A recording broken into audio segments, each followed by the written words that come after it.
Hello there. In this class we are going to learn what variables are in assembly language.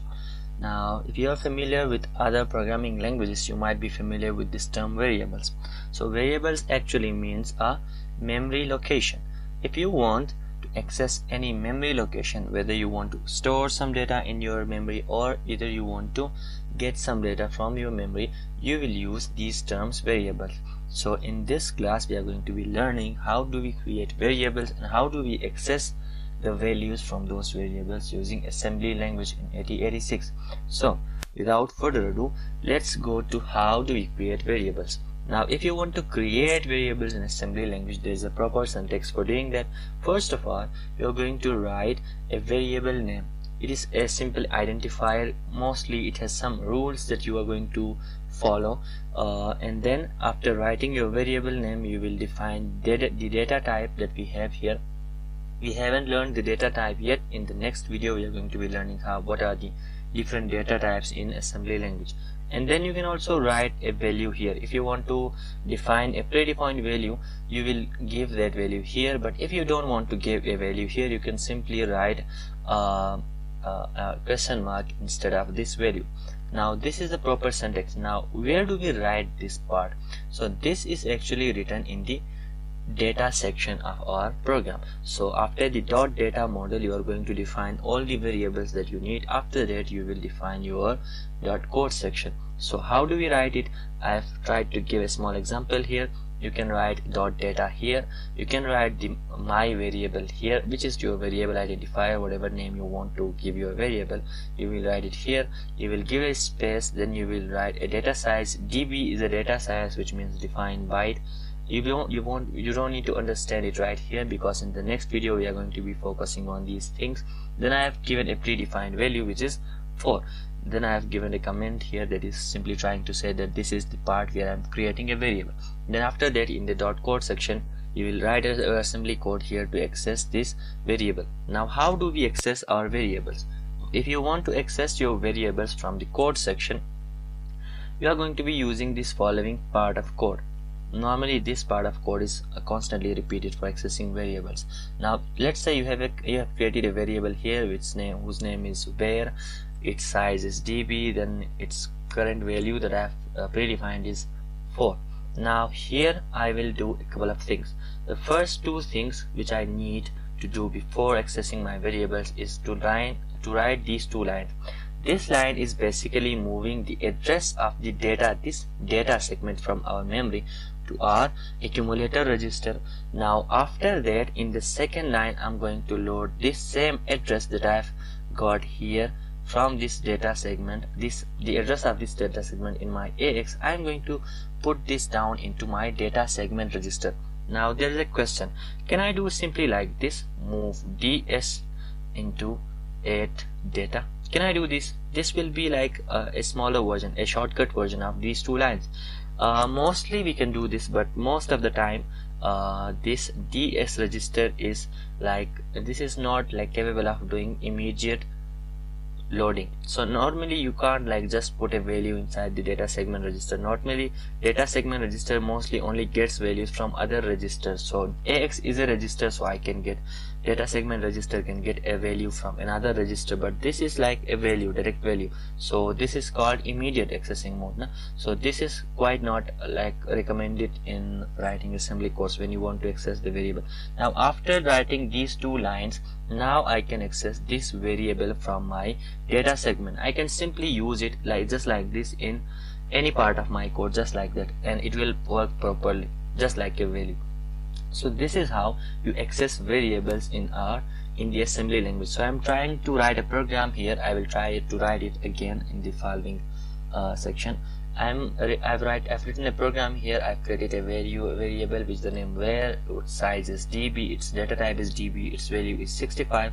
Then I have written these two lines which will make it accessible for me. Then I have put it into, I've moved the variable in my DL. Mostly if I want to print any value using assembly code, I will put that value in my DL variable, which is data register. And then I'm going to move 2 into AH, which means that whenever I am putting a 2 in my accumulator register, it means that I'm going to print a single character. So if I want to print a single character on screen, I'm going to write this part here. And whenever you write anything like this, whenever you are moving anything into your AH, you are going to be following with the interrupt 21H. It is simply invoking the CPU to make it run this instruction as soon as possible. And just like that, after that I will move 4CH into AH. Now what is this? Now when I move AH 2 into AH, it means that I want to print a single character, and whenever I try to move 4CH in my AH, it means that I want to terminate my program. So in this case, again I will follow this by the same interrupt 21 interrupt. So this will again invoke the CPU to perform this instruction. So after that, one more thing that I missed, that I have created a procedure here which I am ending here, and this is the proper termination of your program. So by writing this program, I am simply trying to print A on screen. Now there's one more confusion. I've written here 65. The value of the variable is 65, but the output is going to be A. Why?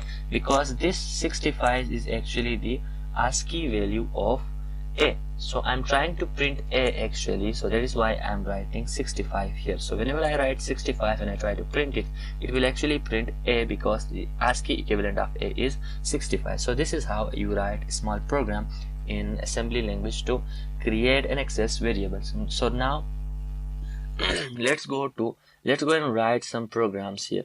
Let's go and write some program in this thing. So let me create a program here. Let's say I'm going assembly language.asm. I'm trying to create a assembly file with the extension ASM. So now I have created an assembly file here. Let me put it into full action mode, full screen mode. Now I can write my code here. So first of all, there are a few things that you need to understand. So if you don't know the proper syntax, I'm going to give the link of that video where I have completely specified and described the whole syntax of our assembly program. But still I will try to explain a little things here. So first of all, I will write .model small. Why am I writing this? I'm writing this to specify that my program is going to be pretty much smaller. So you can also give other values if your program is pretty much bigger. So I'm going to write .stack 100. This is this size of the 100H, because I'm mostly using hexadecimal values here. Whenever you see H, it means that this is a hex value. So this is simply specific. This is where I am simply trying to specify the size of my program stack, because every program runs a stack in the background. After that, I'm going to write the data. Here I can create my variables, and then after that I can write my code section where I'm going to write the actual instruction that I'm going to use. Now I'm going to write main procedure. So this is the procedure subroutine or a function where I'm going to write my code, and this is where I'm going to finish or terminate my procedure, and then I'm going to write end main, which means that I'm going to terminate my program here. Now first of all, let me create a variable here. To create a variable, I'll simply write any identifier. I'll follow with some of the data types that we will discuss in the future. Then I'm going to write 65 here, which is the actual value that I'm trying to give it to my variable. Now here I'm going to move my data segment, the address of my data segment, into my accumulator register, and then I'm going to move my the value in the AX, which is actually the address of data segment, into my data segment register. So this is how it will work.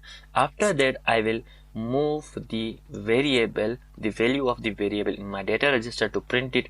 So for printing it, I will write move AH into 2, and then I will follow it with the interrupt that I told you just moments ago, and then I will again, to give it the terminating touch, I will move 4CH into my AH, and again I will come up with the interrupt 21H, which will invoke the CPU to perform this instruction. So now I think I've completed my program. I'm going to save it from here, and then I'm going to exit it. Now I can give it to my MASM asm.asm.